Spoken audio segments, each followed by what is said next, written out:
yadda zaka canza ma wayar ka yare imma Faransa ne kake bukata kuma English ko kuma Hausa.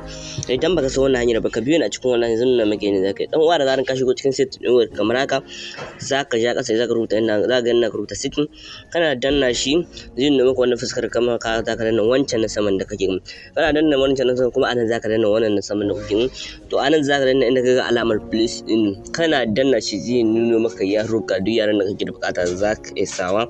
Kuna gani gashi nan ga Larabci nan, ga Shinanci nan, ga Faransanci nan, ga English nan, kuma ga Hausa nan. Idan kana da bukata zaka iya sa Hausa. Misali mu zamu gwada Hausa, zamu danna wannan waje zamu ba ta dama.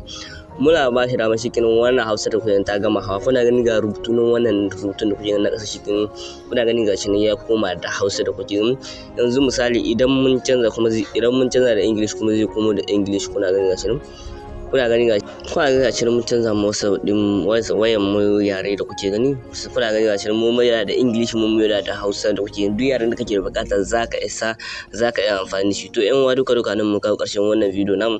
Idan wannan video namu ya birge ka kai kokari ka danna mana like kuma kai follow. Idan kana da wata tambaya ka shiga cikin comment section ka rubuta mana tambayar da